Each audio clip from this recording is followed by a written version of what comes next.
안녕하세요. 말씀을 품고 말씀을 살아내는 바이블 1189 57째 날, 오늘은 출애굽기 5장입니다.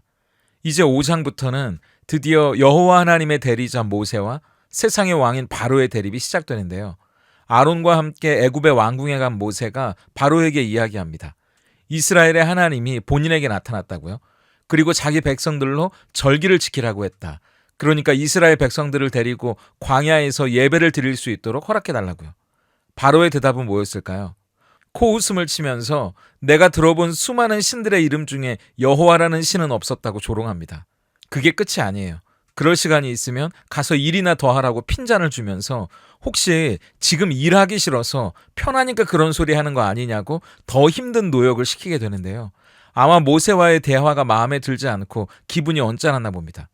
그때부터 이스라엘 일꾼들이 하루에 만들어내야 하는 벽돌의 양은 그대로 둔 채 벽돌 만드는 재료인 짚은 정작 주지 않아 버립니다.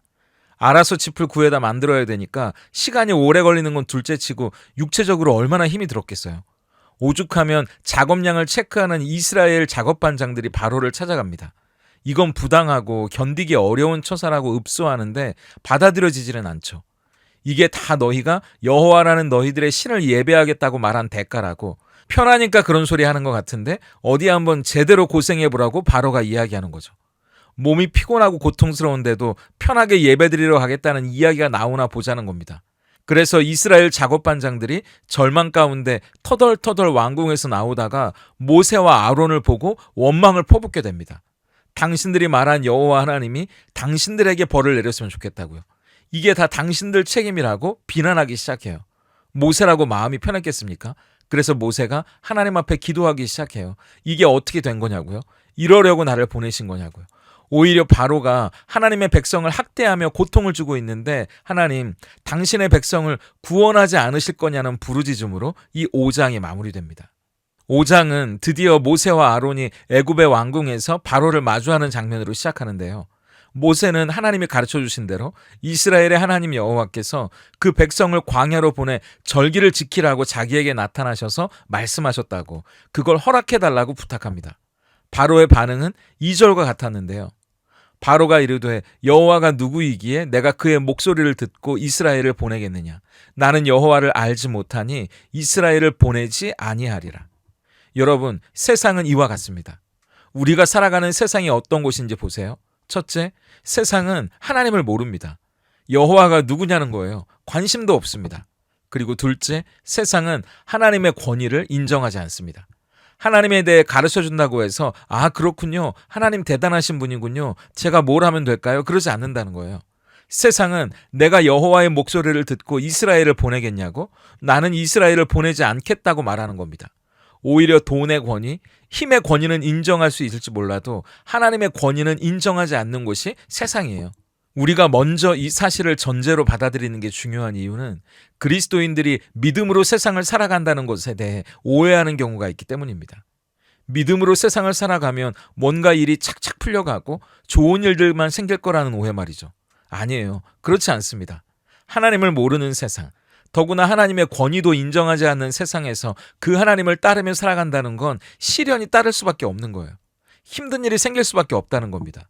그래서 이건 이미 모세에게도 하나님이 말씀하신 내용이거든요. 출애굽기 3장 19절 20절을 보세요. 내가 아노니 강한 손으로 치기 전에는 애굽 왕이 너희가 가도록 허락하지 아니하다가 내가 내 손을 들어 애굽 중에 여러 가지 이적으로 그 나라를 친 후에야 그가 너를 보내리라. 쉽지 않을 거라고 말씀하셨어요. 시련과 고난이 너희를 기다리고 있다고 미리 말씀해 주셨다는 겁니다. 왜요? 낙심하면 안 되니까요.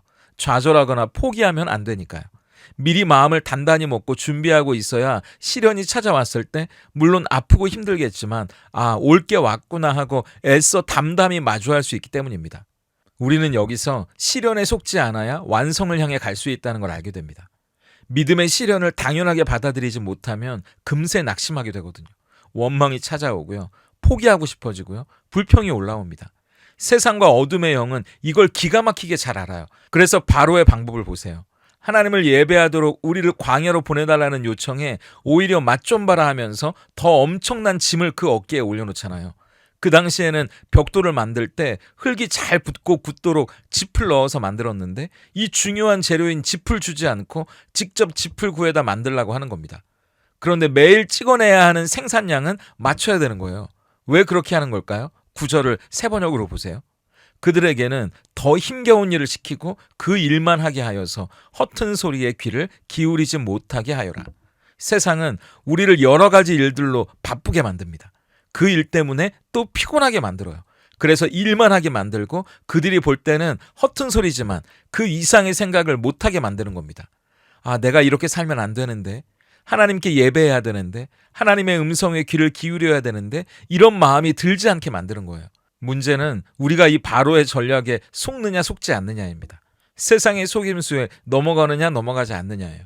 우리가 하나님의 말씀대로 살려고 했을 때, 믿음으로 살고자 했을 때 어려운 일이 생기고 시련이 찾아온다고 해서 그 시련에 속으면 21절처럼 되는 겁니다.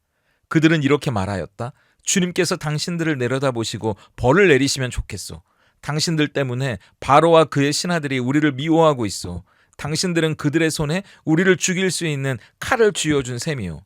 이 이스라엘 출신의 작업반장들이 바로에게 항의하러 갔다가 핀잔만 듣고 빈손으로 나오다가 모세와 아론을 보고 화가 난 거죠. 왜 공연히 하나님 이야기를 해가지고 우리를 이렇게 힘들게 만드냐고요.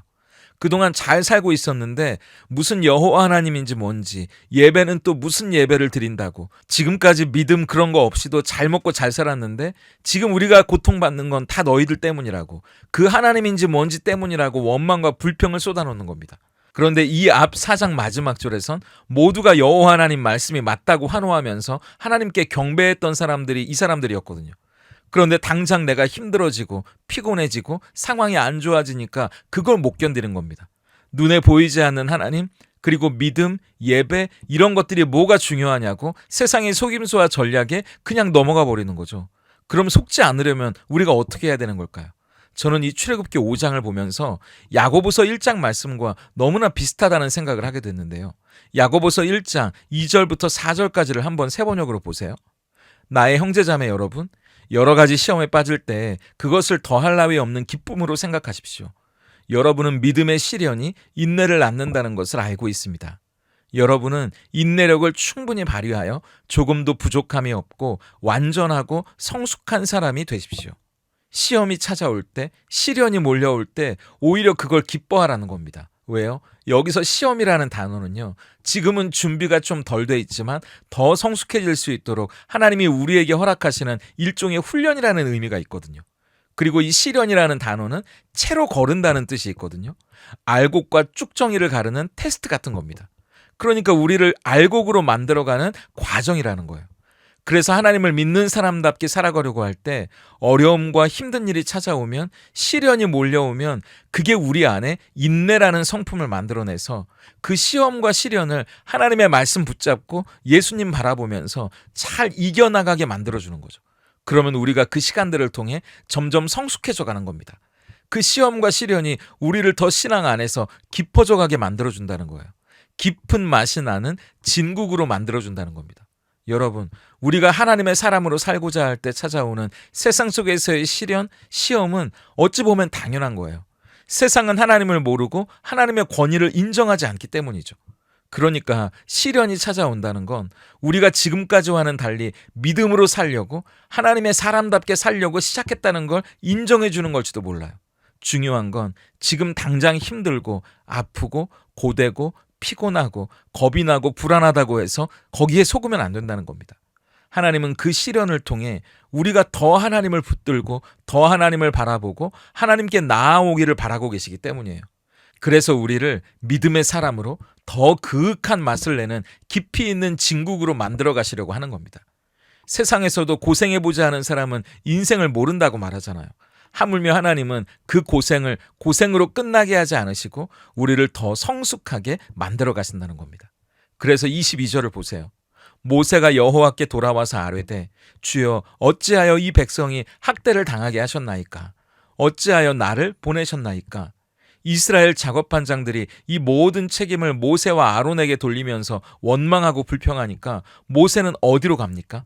하나님 앞으로 가는 거예요. 작업반장은 바로에게 찾아가고 그래서 면박을 당하고 또 모세와 아론에게 와서 한강에서 맞은 뺨을 종로에서 풀고 있지만 모세는 이 모든 걸 가지고 하나님께로 나가는 겁니다. 여기서 우리는 우리의 아픔을 가지고 기도로 나아가야 한다는 걸 다시 확인하게 되는 거죠. 시련과 시험을 만날 때 아픈 건 당연해요. 슬픈 게 당연하고요. 원망스럽고 불평이 올라오는 것도 당연합니다. 저는 저에게 상담하러 오는 우리 성도님들과 이야기를 나누면서 자주 하는 말이 당연하다는 말이거든요. 예수님을 믿는 사람으로 세상을 살아가면서 느끼는 모든 감정은요, 사실 당연한 거예요. 그 감정도 사실은 하나님이 주신 거니까요. 그런데 중요한 건 그 감정을 계속 가지고만 있으면 엉뚱한 곳으로 흐르거나 튈 수 있다는 겁니다. 그래서 저는 성도님들께 그 감정을 가지고 하나님께 나아가야 한다고 말씀드립니다. 그게 미움이든 원망이든 불평이든 괜찮습니다. 하나님께 가지고 갈 수만 있으면요. 분노이든 불안이든 슬픔이든 아픔이든 괜찮다고요. 하나님께 가지고 가서 물어볼 수만 있으면 말이죠. 우리는 그 감정을 느끼고만 있을 뿐 그 감정 때문에 사실은 혼란스럽거든요. 그래서 그 감정은 사실은 답이 아니라 질문일지도 모릅니다. 그러니까 그 질문에 대한 답을 찾으려면 그 감정을 가지고 하나님께 나아가는 수밖에 없는 거죠. 그게 기도라는 겁니다. 모세는 백성들의 원망과 불평, 고통을 바라보면서 본인도 혼란스러웠을 거예요. 그러니까 하나님께 물어보지 않습니까? 왜 이런 일이 일어나는 겁니까? 왜 나를 보내신 겁니까? 가장 솔직한 질문 아닙니까? 시편의 고백이 우리에게 은혜가 되는 이유는 가장 솔직한 우리 안의 감정을 그대로 쏟아놓기 때문이잖아요. 하나님 앞에선 있는 그대로 솔직하게 쏟아내셔도 좋습니다. 그게 기도니까요. 그래서 아까 전 이 5장을 보면서 야고보서 말씀이 떠오른다고 했잖아요. 출애굽기 이 5장이 시련과 아픔 뒤에 모세의 기도로 연결되는 것처럼 시험과 시련이 찾아올 때 오히려 기뻐하라고, 그 시련이 인내를 통해 우리를 완전하고 성숙한 사람으로 만들어줄 거라는 야고보서의 말씀도 5절의 이 말씀으로 이어집니다. 너희 중에 누구든지 지혜가 부족하거든 모든 사람에게 후히 주시고 꾸짖지 아니하시는 하나님께 구하라. 그리하면 주시리라. 시련과 시험 가운데 좌절하거나 포기하지 않고 낙심하지 않기 위해 하나님께 나아가는 겁니다. 그 하나님께 지혜를 구하는 거예요. 하나님께 기도하면 그 하나님은 후히 주시고 꾸짖지 않으시는 분이기 때문에 넘치도록 주실 거라는 약속이에요. 그 약속처럼 우리의 질문에 답을 주실 거라는 말이죠. 여러분 한번 생각해 보세요. 시련과 시험에 속지 않으면 마침내 인내를 통해 우리를 완성시켜가고 성숙하게 만들어간다는 건 진리죠. 그런데 어떻게 보면 그건 우리의 머리로 이해하는 명제거든요. 머리로만, 지식으로만 안다고 우리가 기계도 아닌데 이 시련과 시험을 통과해 나갈 수 있는 힘이 저절로 생기는 건 아니잖아요. 그래서 하나님은 우리에게 우리가 이해한 걸 가지고 진짜 시련과 시험을 통과해 나가기 위해서 기도가 필요하다고 말씀하시는 겁니다. 하나님께 와서 악다구니도 쓰고 화도 내고 하나님께 원망도 하고 불평도 하고 하나님께 묻기도 하고 울기도 하는 거예요. 하나님의 앞이 아니면 어디 가서 그러실 거예요. 그 기도가 있기 때문에 우리가 그 시간을 버텨낼 수 있는 거고 그 기도 때문에 우리가 이겨나갈 수 있는 거죠.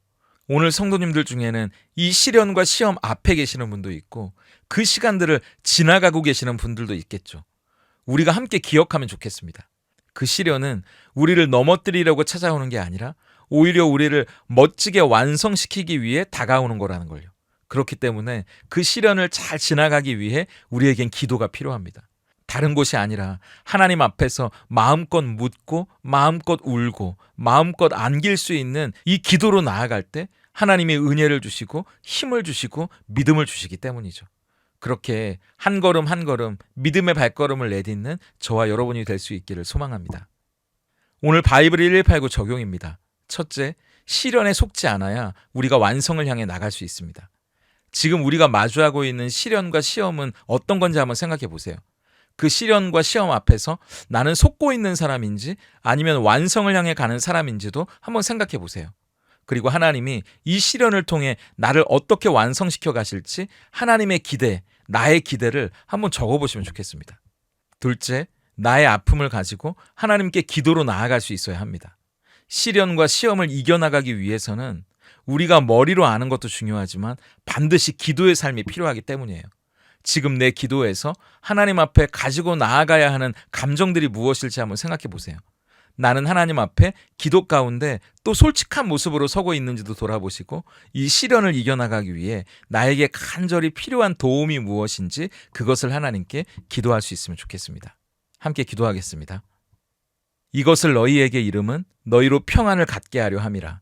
세상에서는 너희가 환난을 당하나 담대하라. 내가 세상을 이기었노라 말씀하신 예수님이 우리와 함께 하시니 감사합니다. 우리가 살아가는 세상은 하나님을 알지도 못하고 하나님을 인정하지도 않기에 믿음으로 살아가기가 쉽지 않고 힘들 수밖에 없다는 것을 고백합니다. 믿음으로 살아간다는 것이 장밋빛 미래를 꿈꾸는 것과 다르다는 것을 받아들이게 하셔서 당연히 만나게 되는 시험과 시련이 우리를 넘어뜨리는 걸림돌이 되지 않게 하시고 오히려 우리를 한층 깊어져 가도록 완성시켜가는 디딤돌이 되게 하시옵소서. 그래도 하나님의 사람답게 살아가고 싶어하는 마음이 우리에게 있다는 것만으로도 감사합니다. 그 마음으로 더 하나님을 바라보며 붙들 수 있기를 소망합니다. 지혜가 부족하거든 모든 사람에게 후히 주시고 꾸짖지 않으시는 하나님께 구하라 말씀하셨으니 주실 줄로 믿고 하나님께 기도의 자리로 나아갈 수 있는 우리가 되게 하시옵소서. 우리가 통과하는 시험과 시련 속에서 하나님 앞이야말로 마음껏 울 수 있고 마음껏 원망하고 불평할 수 있고 마음껏 안길 수 있는 곳이라는 사실을 기억하게 하셔서 세상의 엉뚱한 곳이 아니라 하나님 앞으로 나아갈 수 있는 기도의 사람 되게 하시옵소서. 그리하여 더욱 신앙 안에 깊어져 완성되어가는 믿음의 사람도 되게 하시옵소서. 예수님의 이름으로 기도드립니다.